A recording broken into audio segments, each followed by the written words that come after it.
শেষের দিকে ঢাকা আন্তর্জাতিক বাণিজ্য মেলা কাল নামতে যাচ্ছে পর্দা। শেষ মুহূর্তে সর্বোচ্চ ক্রেতা দর্শনার্থী সমাগমের আশায় ব্যবসায়ীরা। এই মুহূর্তে মেলা প্রাঙ্গণে আছেন সহকর্মী ইয়ানুর সিফাত। আমরা সরাসরি যাব তার কাছে।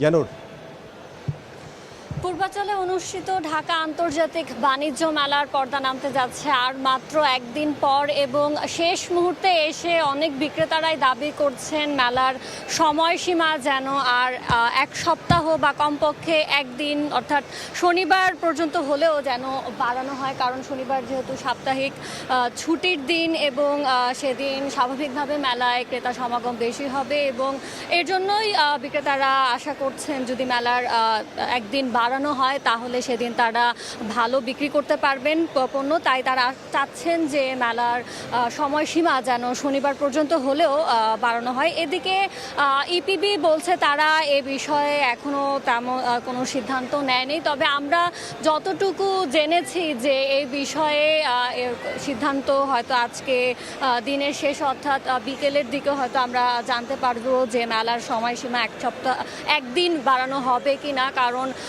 বিক্রেতারা অনেকে আবেদন করেছেন মেলার সময়সীমা বাড়ানো নিয়ে। অনেক বিক্রেতাই আমাদের বলেছেন যে শুক্রবার হচ্ছে সাপ্তাহিক ছুটির দিন এবং শনিবারও ছুটির দিন, সো এই দুই দিন যদি মেলা সময়সীমাটা বাড়ানো হয় তাহলে তারা তাদের প্রত্যাশিত ক্রেতা ধরতে পারবেন। কারণ হচ্ছে অনেক শুক্রবারই যদি শেষ হয় মেলা, সেদিন হচ্ছে তাদের গোছ গাছের বিষয়েও রয়েছে, তো তারা চাচ্ছেন শুক্রবারটা তারা স্বাচ্ছন্দ্যে পণ্য বিক্রি করতে চাচ্ছেন এবং শনিবারে তারা গোছ গাছের বিষয়টি শেষ করে এবং মেলা প্রাঙ্গণ ছাড়তে চাচ্ছেন। এইদিকে আমরা ক্রেতাদের সাথেও কথা বলেছি, তারা বলছেন যে শেষের দিকে যেহেতু বিভিন্ন ধরনের অফার দেওয়া হচ্ছে তারা সেই দিকটি বিবেচনা করে শেষের দিকে এসেছেন এবং তাদের পছন্দসই পণ্যগুলো বেছে নিচ্ছেন। এবং আমরা যতটুকু দেখে মনে হচ্ছে যে আজকে সাপ্তাহিক কর্মদিবসের শেষ দিন হওয়াতে অনেকেই কর্মব্যস্ত দিন শেষে মেলায় আসবেন বিকেলে বা সন্ধ্যার দিকে, এমনটাই আশা করছেন